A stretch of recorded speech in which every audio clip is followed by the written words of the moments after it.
Un incontro a porte chiuse, il pranzo tra il ministro Adolfo Urso e il presidente del Veneto Luca Zaia, tema trivellazioni per il gas in Adriatico.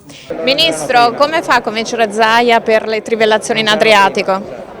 Io devo solo confrontarmi con un governatore che giustamente vuole essere sicuro e lo deve essere, e io con lui, peraltro, che questo non avrà nessun impatto negativo sul territorio del Veneto e in generale sul territorio italiano, e questa sicurezza io credo che lo possiamo avere dal fatto che la scienza ha fatto progressi enormi, dal fatto che noi abbiamo mantenuto appieno, anzi incrementato quello che è il controllo su ogni ipotesi di conseguenza sul tessuto, sul territorio. Questa garanzia ci deve essere, ma non perché lo chiede Zaia, perché ovviamente noi lo dobbiamo a un territorio che 30 anni fa ha pagato un prezzo eccessivo, direi che non dobbiamo in alcun modo riproporre. Non c'è quindi nessun rischio per il futuro con trivellazioni in quell'area? Assolutamente no.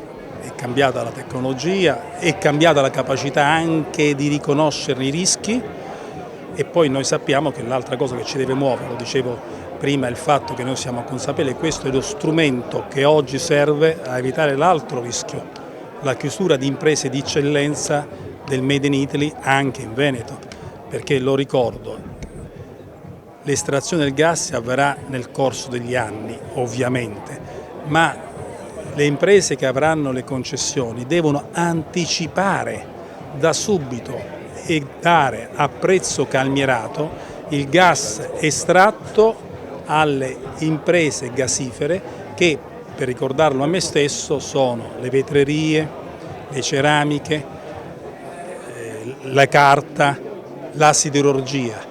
Vetrerie, ceramiche e carta sono eccellenze del Made in Italy, anche qui in questa regione, e la siderurgia è il pilastro su cui si regge l'industria manufatturiera del Veneto e dell'Italia. Consentire a loro di avere gas calmierato per i prossimi 2 anni significa superare l'emergenza, mantenere la produzione e l'occupazione e quindi il nostro sistema sociale. Grazie. Il ministro ha partecipato ad un confronto con il numero 1 di Confindustria Carlo Bonomi a Mogliano nel Trevigiano. Politica industriale, costo sociale della transizione e cuneo fiscale, i temi sollevati. Purtroppo noi abbiamo un gap fiscale con gli altri paesi europei che è ben chiaro. Lo abbiamo sia sul tema delle imposte, ma sia soprattutto sul tema dei contributi previdenziali. E quindi quella riflessione che noi chiediamo da tempo del taglio del cuneo fiscale. Noi abbiamo un cuneo contributivo del 46,5%, che è il più alto in Europa, credo, ma è tra i più alti in ambito OCSE, quindi è lì che bisogna intervenire. Primo perché la platea dei lavoratori che potrebbe usufruire di questa agevolazione è molto ridotta. I primi conteggi parlano di circa un 17% della platea dei lavoratori, quindi molto pochi. Secondo, non ci convince perché si sposta la palla nel campo delle imprese. Alcune imprese lo potranno erogare, altre lo potranno erogare in maniera parziale e altre non potranno pagarlo.